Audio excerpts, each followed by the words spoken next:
I'm here at Burbank Sports Cards in Southern California, and I'm about to sit down with the owner, Rob Veras, and we're going to talk about how to 10X the sports card hobby. I'm feeling good.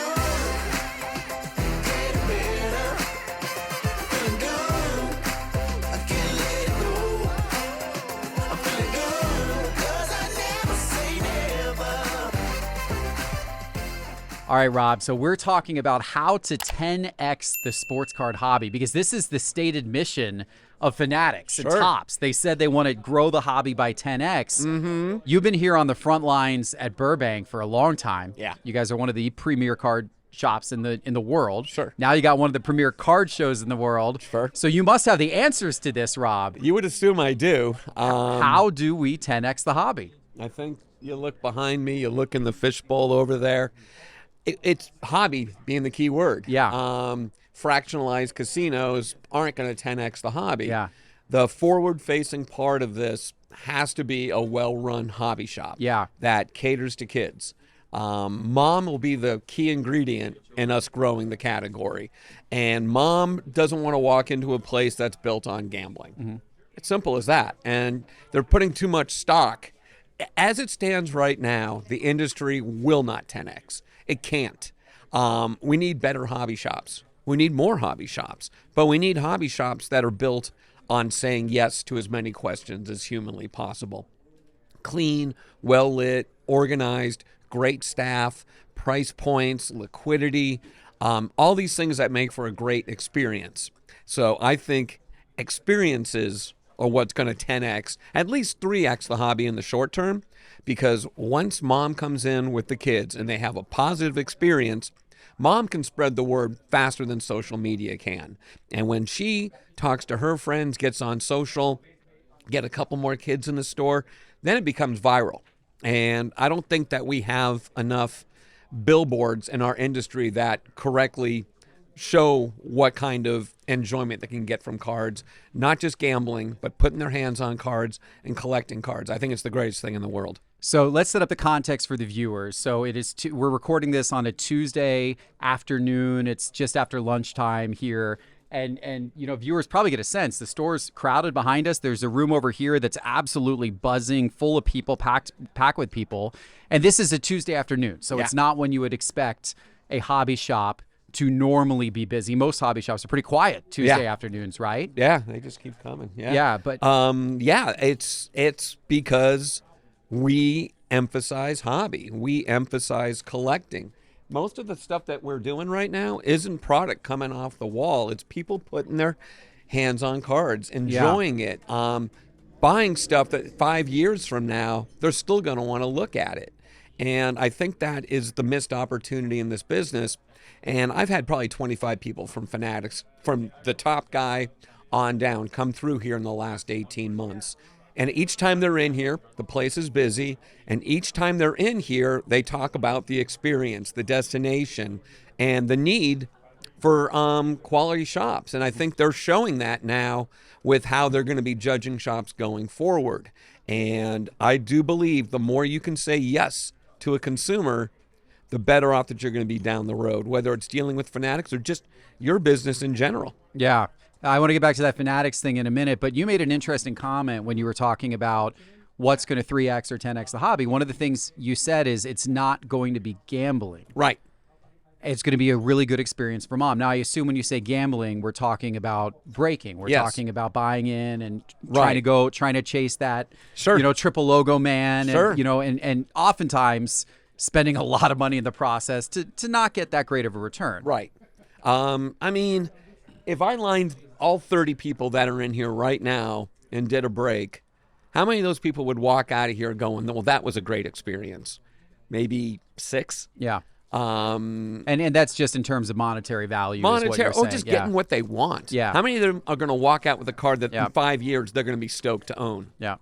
Very few, if any. That can't be the forward-facing thing. So if 85% of my people are disappointed in one transaction that we do, that's not a great look. Yeah. And that's the thing, and we'll talk about Fanatics in a minute, but it's literally, if it doesn't work physically, why should it work virtually? I do believe that we've burnt a number of people that have come in since the beginning of the pandemic. A lot of false information out there, false narratives, people being pushed into things that weren't that healthy, people talking up things that didn't make any sense. And I think we lost a lot of people in that first wave. And we might even lost a bunch of people in that second wave as well, because really we turned the business into a casino with lousy odds. Yeah. I believe that the people that we've retained and the people that keep walking through here are the people that have treated it like a hobby. I call it the silent majority. Mm-hmm. If you go over to my warehouse right now and you look at the stack of orders and the cards that we sell, those aren't the kind of transactions that get yelled about on Instagram. Sure. And those are the people that actually are enjoying the hobby. Yep. And will never go away. Yep. They are still from when they were a kid. They're still doing it, and they'll be doing it 10, 20 years from now. And we need to cultivate more of that. Maybe get more eyeballs onto the fact that people are buying thousands and thousands of cards a year and just building their collections and enjoying their collections and being proud of their collections and being excited about a mail day. And it doesn't have to be some psycho high-end slab. Right. It could be 50 assorted Omar Vizquel cards that they're building their collection with. Yeah. And they're getting more satisfaction from that than anybody's going to get doing a break and not coming up with what they actually enjoy collecting. And I think that's fair. I think that there are a lot of people that get into the gambling mentality of breaks, and Right. they're chasing the big hit, they're chasing the 101 or whatever.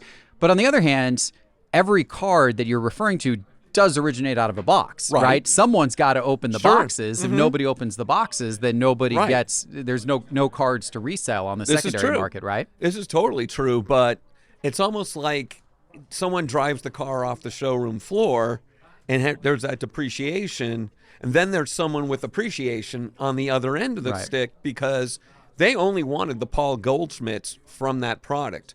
We're buying all this stuff back, and we're processing and taking unwanted inventory and turning it into positive inventory and being that conduit between that person that broke something where 95% of the cards they have no interest in, us processing it, getting out into the marketplace, and folks being able to buy those cards. I think more people are interested in the cards in the box than being the unopened product. Yeah. And I think that is another thing that's forgotten about. Everybody's talking about the sealed product, but what about all those cards inside? We need to be able to find homes for all those cards inside. And if there's not enough people processing the cards, making it easy to find these cards, it's a huge problem as well. Nobody wants to do the grind, the work. They want to just, turn things into 30, just fractionalize a box, push it out the door, and they're done with it. It can't just be that. It's not sustainable. That's not what's going to grow the business. There needs to be liquidity. And there needs to be not just liquidity. It's one thing to buy it and stack it on your floor. That doesn't help the industry either. It needs to be processed and gotten into the hands of the silent majority that really drive the business at the end of the day. Right. 100%. And meanwhile, my sons, Harrison. Oh, they walked in there. What happened? What did you get? Pedri number to 19 rookie. Oh, nice. Oh, a rookie Pedri number to 19. Meanwhile, my sons are over here opening up a box. Nice. Show. You can show the card off, guys. We're gonna. He pulled a Pedri rookie optic number to 19. Oh wow. Oh, the rated rookie too. Wow. What parallel is that? Do we even know what that thing? It's first off the line. It's like a pink. 90? It's a pink Yeah. one. No, 19. Wow. Like That's really 1-9. cool. No, 90. No, it's number to No, 19. it's not. It's 6. It's 6 of 19. Nice. It was the other way. Nice. All right. Very Congrats, cool. buddy. Congrats. Well That's played. Awesome. That's awesome. Awesome. Cool. So you made an important point about actually being able to extract the value out of a box by making sure that the cards get into the right people's hands who actually want them. And that is Right. interesting because a lot of times when somebody opens up a box, there's certain cards that they're excited about and there's other cards that they aren't as excited about. But it can oftentimes be difficult to sell those cards or trade Right. those cards in, or what do we do? And I know most card shops, it's an interesting thing. Most card shops don't do a lot of buying. Right. Most card shops seem focused on, well, they seem more focused on selling, right? They there is obviously a lot of people that sell on eBay and online platforms, but Burbank's different than I would say most card shops in that you guys do. Not only do you guys do a lot of buying, but you do a super high volume of buying. That's one of the reasons why there's so many folks coming in the shop all the time. Yeah, we got 3 buyers today. At one point, there was 4. We're just trying to get everyone to eat lunch, and then I just need more people on the floor helping customers. But we've built our business on buying, and every deal that comes through is a profit opportunity. And why in the world people don't see it that way is beyond me. Again, you can't just keep dinging credit cards. People need to be able to come in here with no money, be able to turn some unwanted stuff into wanted stuff. And if we can't do that as an industry, in an industry that has perceived values, I don't know. I think there's no way we're going to 10x it. I think we're going to be stuck in the same what we have right now. And I don't think Fanatics can fix the fact that their products that they're putting out there with perceived values, and no one's willing to buy those back. I don't know. I don't know how they fix that problem. And it's a problem, and it's only going to get worse. Do you think that Fanatics is manufacturing the products? They're selling the products on the primary market. And up until the recent acquisition of PWCC, they had no involvement on the secondary market. Now they do because they own a marketplace. But do you think they care that much about the kind of that liquidity piece on the secondary market, or do they just care about manufacturing the products on the primary market and pushing it out? I think Topps and Panini pretty much didn't care. Right. It was done, on to the next one. I think Fanatics bought the industry for 20 years. Yeah. I think they truly want to 3, 5, 10x things. Yeah. And in order to do that, Mom can't just keep dinging credit cards, and Dad just can't be on breaks all night dinging credit cards. My opinion, if you're breaking and you're receiving product from Topps, you need to have some kind of buyback program in place, a credit program in place, because you got these cards, they still have them in their possession. They should be able to come up with a number on the unwanted cards. You have a $26 credit towards the next break. That to me would make a much healthier situation, because people are just going to get burned out. There's only so many times they can lose in a row.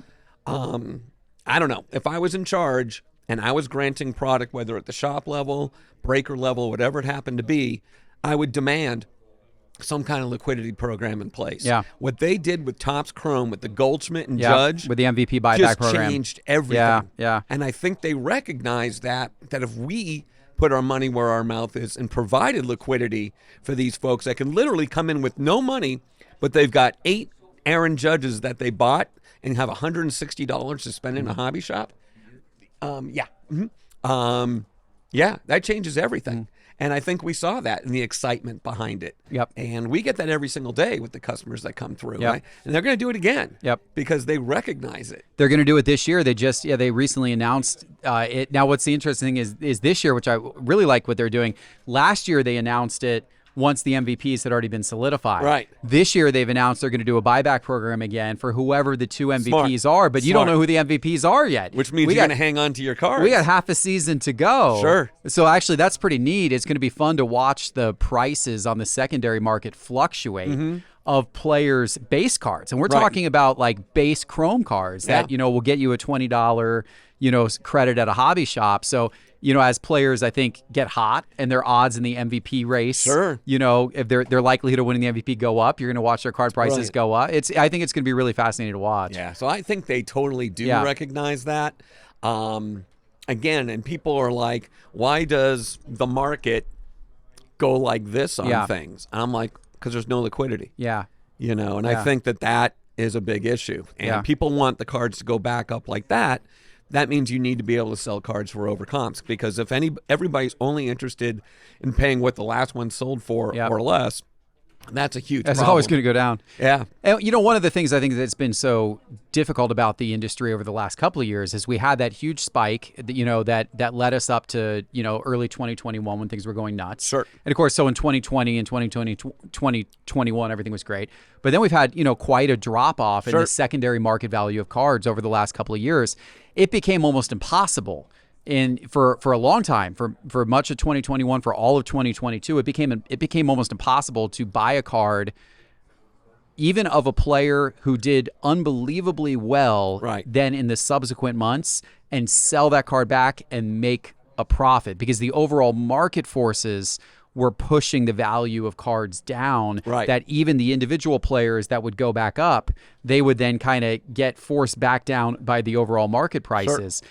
And that's another thing. Like that's I think for the moms, like you said, to like really be into this, they have to see their kids buy a Joe Burrow card for $15 and then actually turn around and sell it 3 months later for $25. Sure. Like that little story Sure. is going to make a mom go, oh, that was kind of cool. You made $10 selling Right. that Joe Burrow card. Like, oh, maybe this isn't so bad.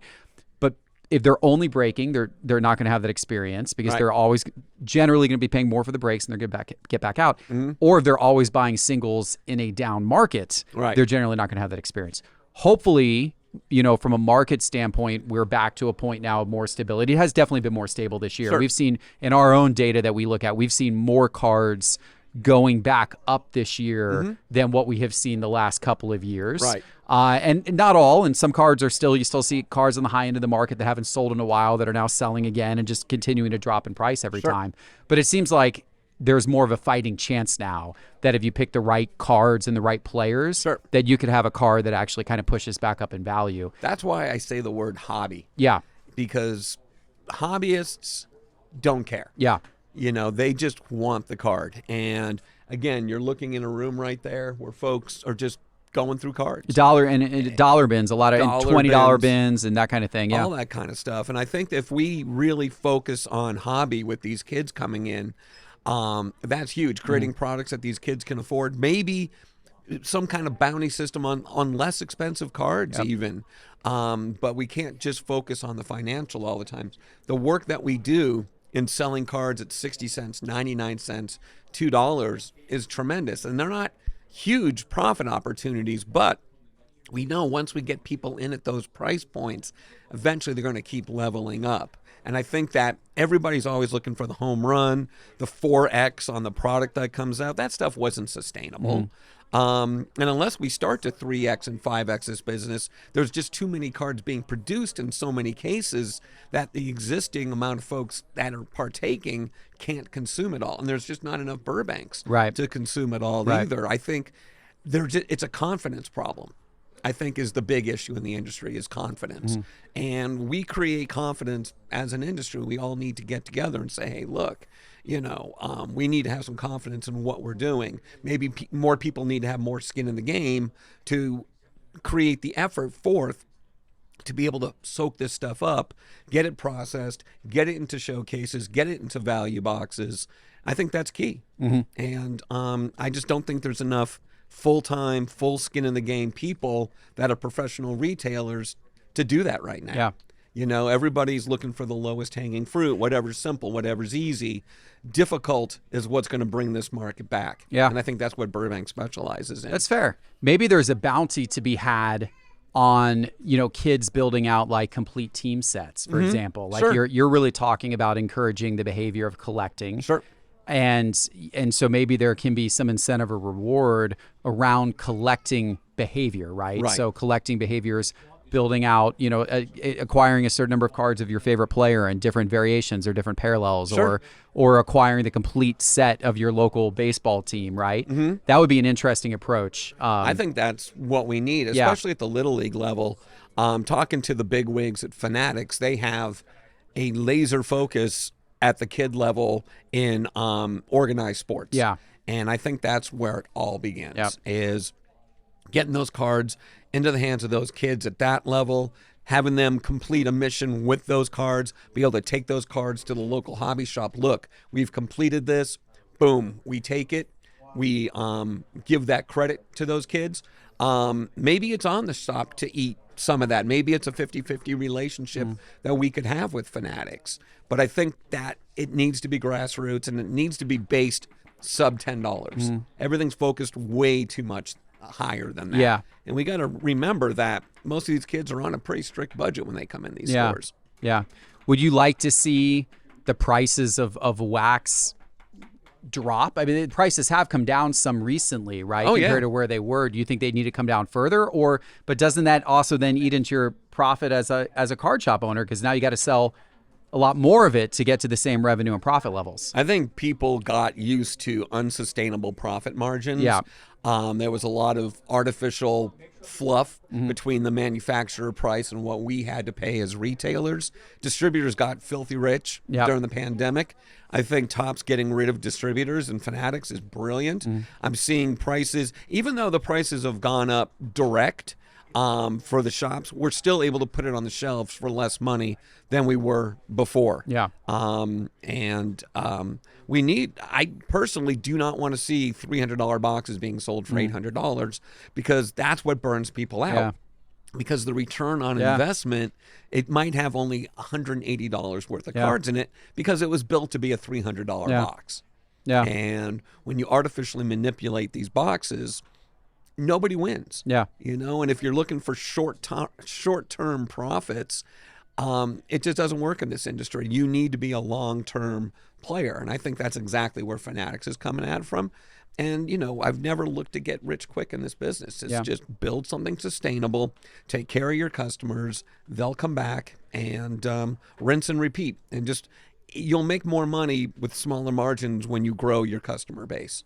I think it's a good thing for the hobby that Fanatics has these exclusive licenses locked up for so long, because it in many ways forces them to play the long game. Sure. If they do maneuvers in the next few years to really extract as much profit as they can out of it, they're going to burn themselves in year 5 or year 10 or year 15, right? Because they're going to run people out of it. So if they're thinking long term and how do we truly 10x this over time, they're going to be concerned about all those things you talked about. They're going to want customers to get a good value out of a box.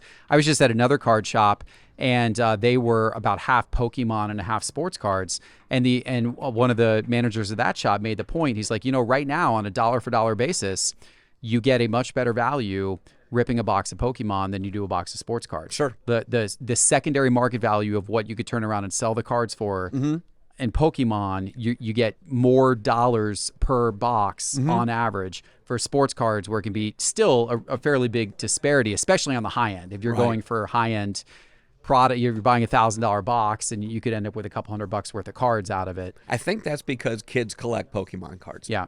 Whereas kids don't necessarily collect sports cards in this current market. Yep. And I think that's the big difference with Pokemon, that the value of the singles in the box really translate well to what the box sells for. And I don't think that does in the card space. Interesting. Yeah, so the collecting piece is Yeah. important to that sustainability for sure. Right, because those dollar Pokemon cards are sold in much greater volume than the dollar cards, because those people that sell Pokemon are much more invested, and they do the work.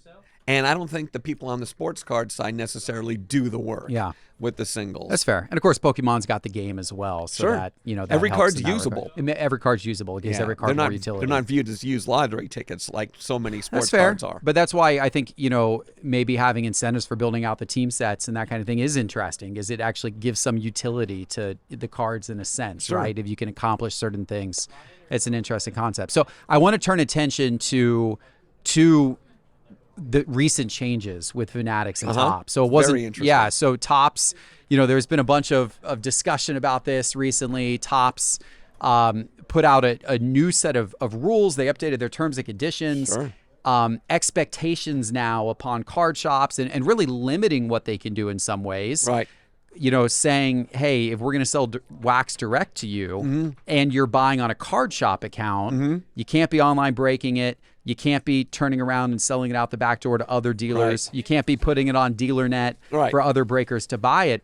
Many viewed this in a very negative light. Like, they're putting the clamp, they're trying to own the system and squeeze every dollar out of profit. I had a totally different view of it, which is they're trying to cut out the middlemen. And you've got these dealers that, because of relationships that they've built up over the last 30 years, get in some cases extreme oversupply of wax based upon what they actually need, based upon people actually walking in their shop. And then they're turning around and they've established their own set of relationships with different breakers and other dealers, and they're selling it all. And they're actually acting as the middleman themselves. Right. So of course, if Topps and Fanatics want to cut out distributors because they want to get rid of middlemen, Sure. you'd think they'd also want to cut that behavior out from certain dealers as well, who really are doing the exact same behavior. Sure.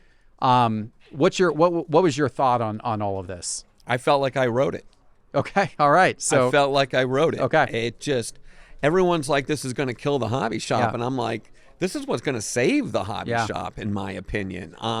They want in-store experiences. They want to create destinations. And it's not just about the product they're going to give. It's about just the aesthetics of what the shop's supposed to look like. But getting back to your question, why should they sell you product unless you're retailing it through the store? They can do the same exact thing that you're doing. Yeah. Why would they want to give that to you? You're not a distributor. You're a hobby account. Those products should be going through your store to retail customers. And if that's the case, that's what's going to keep the prices down. Because the more middlemen you get, the more bloat you get, it's worse for the consumer. And that's what gets lost in the translation a lot of times. It's not what's always best for the seller or the shop owner. What's the best for the customer? And I think Fanatics has a laser focus on the customer.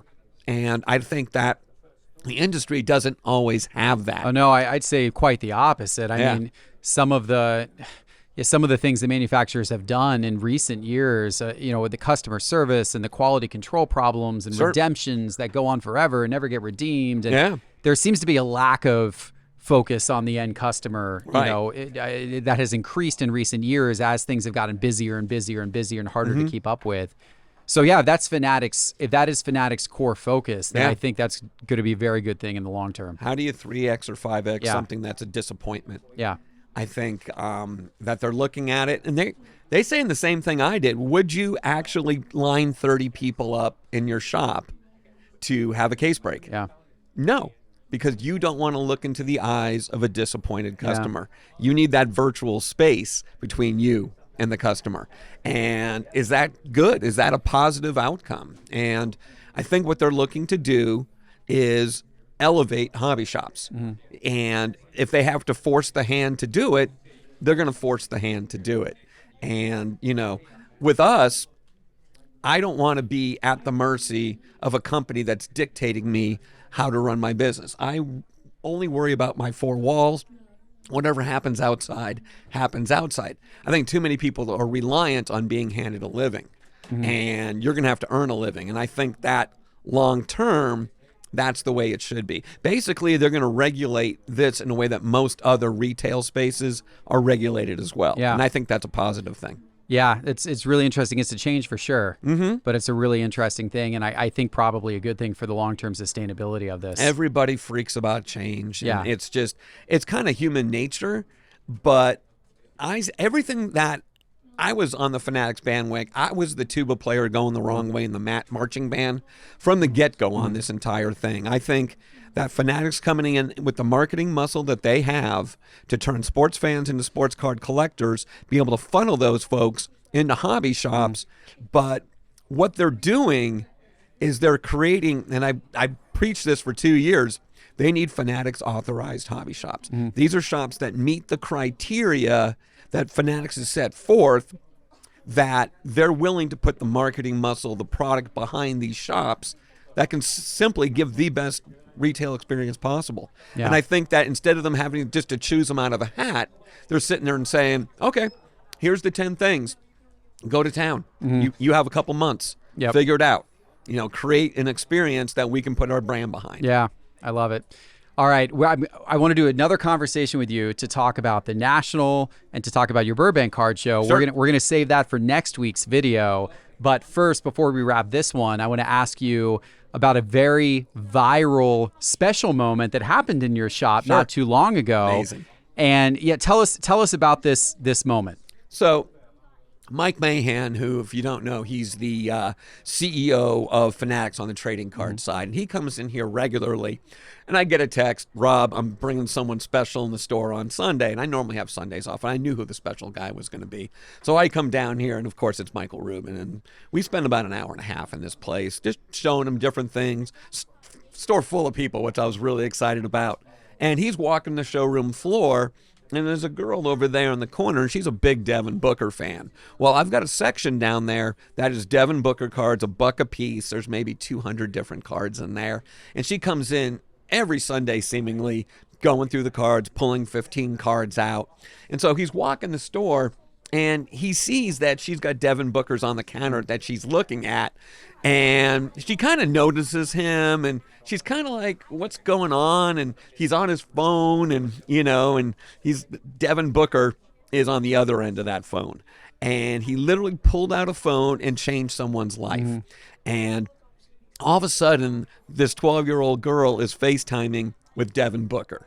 And she just lost it. She just was tears of joy. She was so excited. And it was just, if we put our heads together, we couldn't have thought of a better 60-second spot. That thing went on ESPN, viral down every single rabbit hole, and it just put the hobby, the industry, in the best positive light. And it was just tremendous. And not only that, but then he invited her to a Phoenix Suns game to meet Devin in person. And if Michael Rubin can whip out a phone in an instant and create that kind of experience for a customer, a little girl that has a connection with Devin Booker, what can that company do as an entity to be able to create those kind of experiences in our industry? And that just gets the hair on my arms. It really does, because that was just, it was not planned. It was organic. I was tripping. I was like, I cannot believe this is happening in my shop right now. And that really just kind of turned the light bulb even brighter, that they're going to be able to do things that the other companies were just never able to do. What an awesome, awesome moment. I saw that video. I probably rewatched that video like 10 times. It's it was amazing. it was such a cool thing to watch, such a cool experience. And for it to take place here, that's awesome. That was even cooler. Rob, I appreciate your candor. I love talking to you about the industry and, Sure. and hearing all your thoughts. I think you got a lot of great perspective on all of it. So I'm always on the different side of the fence, it seems like. appreciate you coming on the Geoff Wilson Show. And guys, tune in again next week, because next week we will have the second part of this interview with Rob, talking about the National, getting you ready for that, as well as the upcoming Burbank Card Show. Take care.